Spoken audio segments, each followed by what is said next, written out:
Welcome to the deep dive. Today, we're headed to Orchard Towers Orchard Towers. in Singapore, Yeah. a place that I think a lot of people know for its nightlife. Right. But we're not here for the parties. No. We're diving into a pretty dark event that happened there in 2019. Yes. The murder of Satish Noel Gobadas. Yeah. It's a case that really gripped Singapore, I think. Yeah. A stark reminder that violence can occur even in the most unexpected of places. Yeah, absolutely. And we're going to explore this case from all angles. Right. Not just the crime itself, Yeah. but also the impact that it had on everyone involved. Of course. And the complexities of what happened, in court afterward. Absolutely. You've given me a ton of material on this. Oh, yeah. News articles, court documents, even some personal accounts. Yep. Where should we even start with all this? Well, before we get into the night of the incident, Yeah. I think it's important to understand who Satish was. Okay. He was 31 years old, a chemist, married with a 10-year-old son and a 4-year-old daughter. A young family? Yeah. That Yes. just makes this whole thing even more tragic. It does, and the sources you've gathered paint a really vivid picture of him as a person. Yeah. Friends describe him as kind, helpful, always full of energy. Yeah, there's this one story from a childcare teacher Mm. who remembers him always being so present with his kids. Yeah. And another from a friend who was pregnant at the time, Right. recalling how Satish helped her with her toddler Oh, wow. while they were trying to get a taxi. Oh, that's so nice. Small things. Yeah, But they really tell you about his character. absolutely. And it's these little details that make his loss all the more profound. Yeah. There's even this anecdote about him always forgetting his hat at his favorite bar Oh, in Orchard Towers. really? Makes you realize he was more than just a name in a headline. Right. He was a real person with a life and people who loved him. Okay, so let's talk about that night, July 2nd, 2019. Yeah. What exactly happened? Well, Satish was out with some friends at Orchard Towers for drinks. Okay. It was early morning, and a fight broke out between a group of 7 people and a security guard. Oh, okay. Satish wasn't involved at first. Oh, okay. He was just a bystander. So how did he end up in the middle of it? It seems like he witnessed this initial altercation, Mm-hmm. and as the group was heading down in the lift, Mm-hmm. he decided to follow them and confront them. That's brave, but maybe not the wisest decision in hindsight. Perhaps. Yeah. And unfortunately, that's when things escalated drastically. Okay. A fight broke out. Okay. And of the 7 people in that group, Right. only one, a 27-year-old named Tan Sen Yang, Okay. was armed with a karambit knife. A karambit knife. Yeah. That's a pretty serious weapon. Yes, it's a curved blade, Okay. often used in martial arts, Uh-huh. designed to inflict serious damage. Right. And tragically, that's exactly what happened. Yeah. The fight ended with Satish sustaining multiple stab wounds, including a fatal one to his neck. I read that people tried to help him, but it was too late. That's right. Yeah. Despite the chaos, members of the public did attempt to intervene and help Satish. Right. He was rushed to the hospital, but unfortunately, he was pronounced dead about an hour later. So what happened next? Did they catch the people involved? Yes, all 7 suspects were arrested very quickly, Wow. within 12 hours. Okay. Initially, they were all charged with murder. Okay. The group included Tan Sen Yang, of course, the one with the knife, Right. but also Joel Tan, Ang Dai Yuan, Natalie Xiao, Lu Bunchong, Chan Jie Sheng, and Tan Hong Sheng. 7 people initially charged with murder. That's a Yeah, huge deal. It is. What does that even mean in Singapore? Well, murder in Singapore carries incredibly serious consequences. Okay. You're looking at either life imprisonment or even the death penalty. Wow, so the stakes were incredibly high for everyone involved. Absolutely. But then I read that the charges for most of them were reduced. Yeah. How did that happen?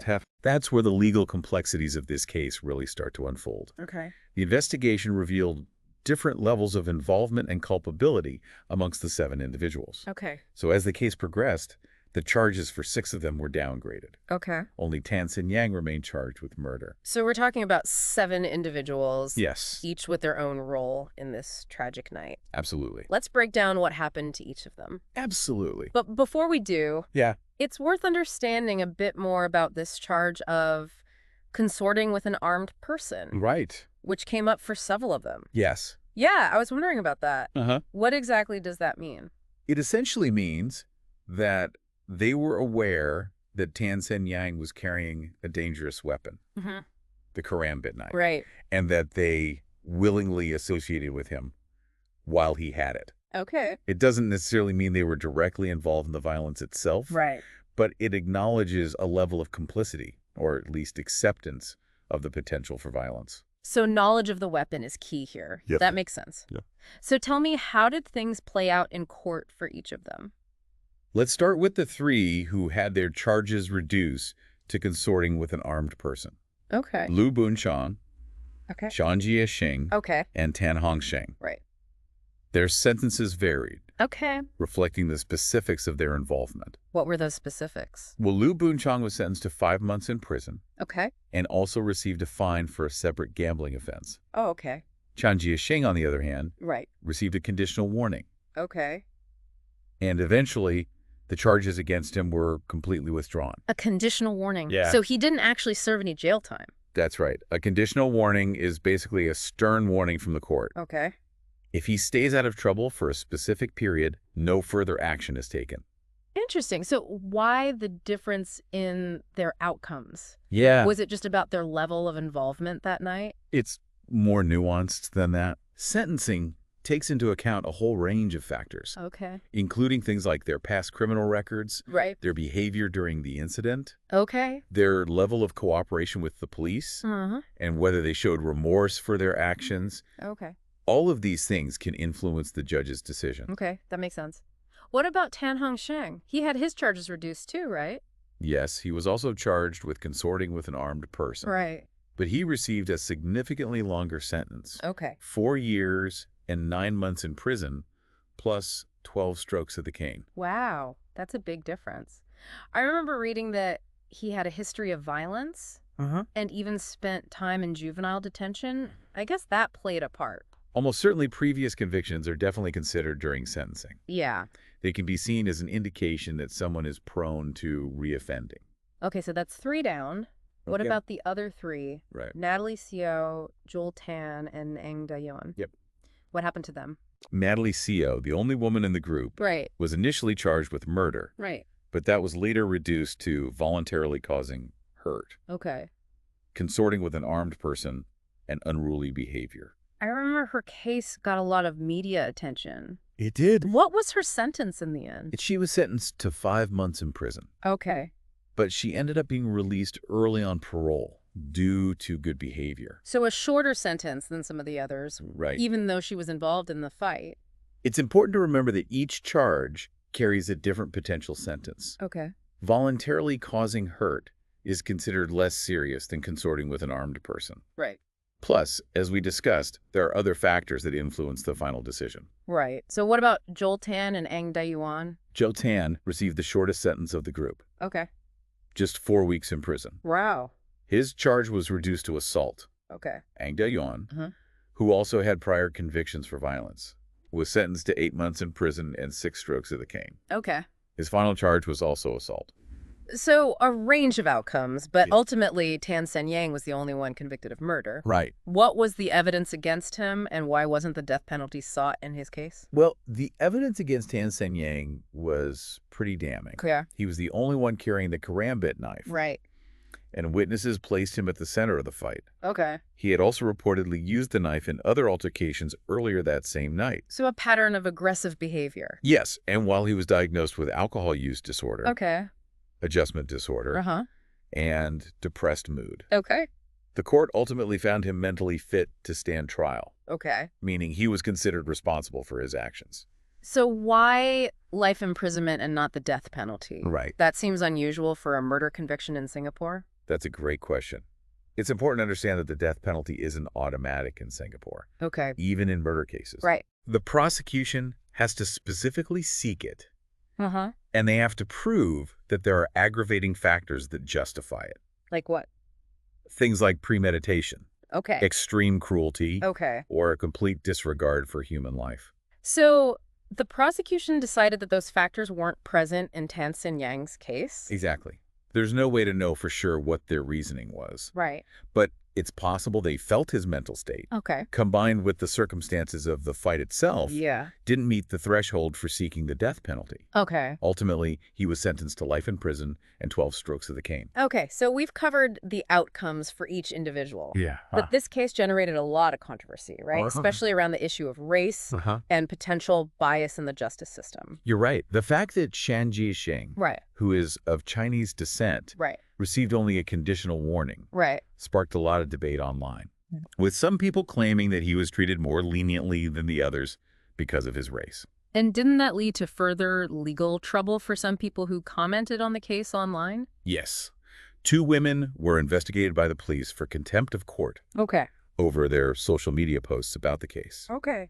They were accused of making unsubstantiated claims of racial bias Right.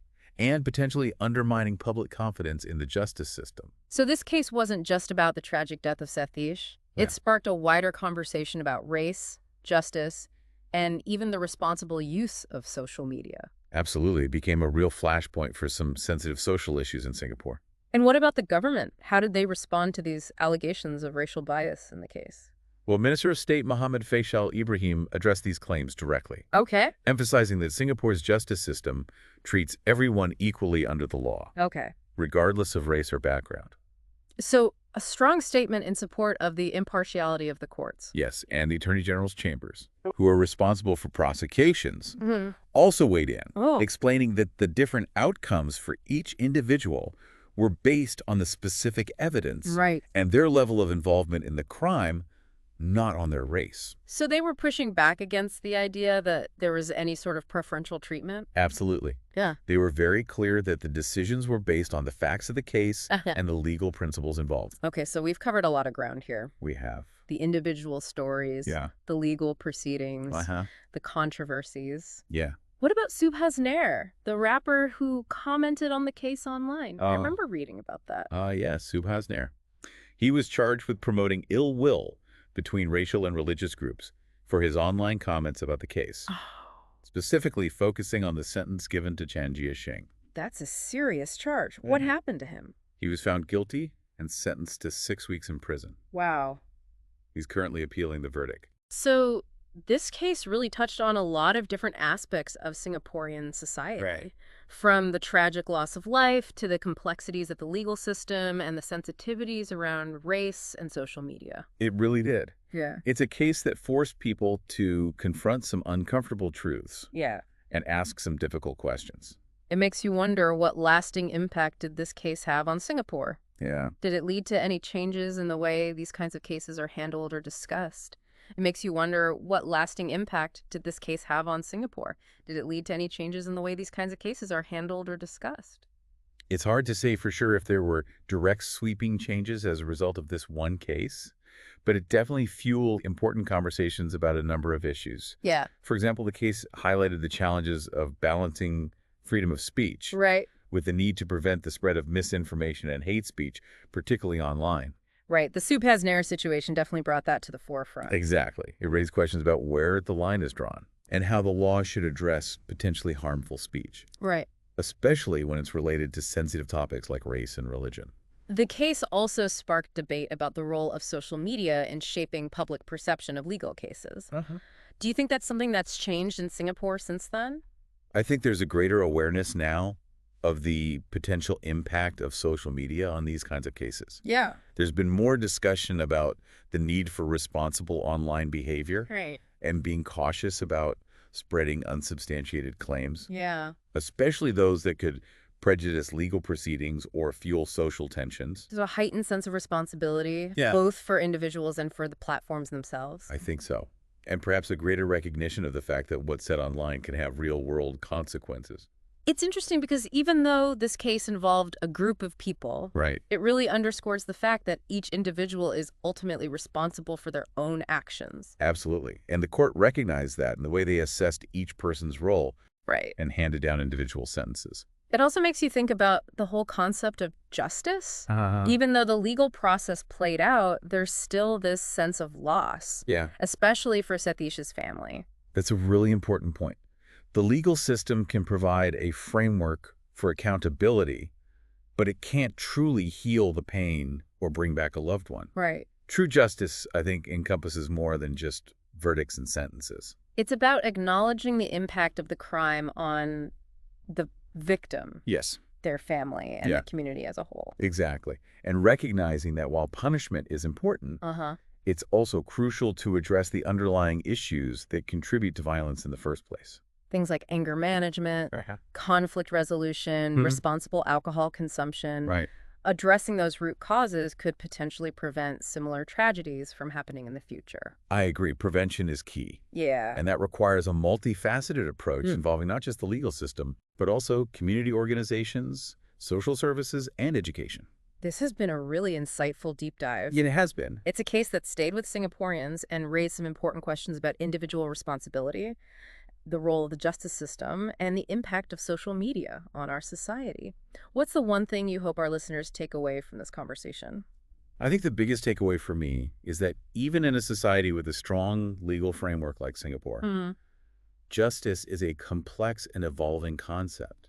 It's not just about punishment. Yeah. It's about understanding, empathy, and a commitment to creating a safer and more just society for everyone. And that's something we all have a role to play in. Thanks for joining me on this deep dive, and thank you to our listeners for tuning in.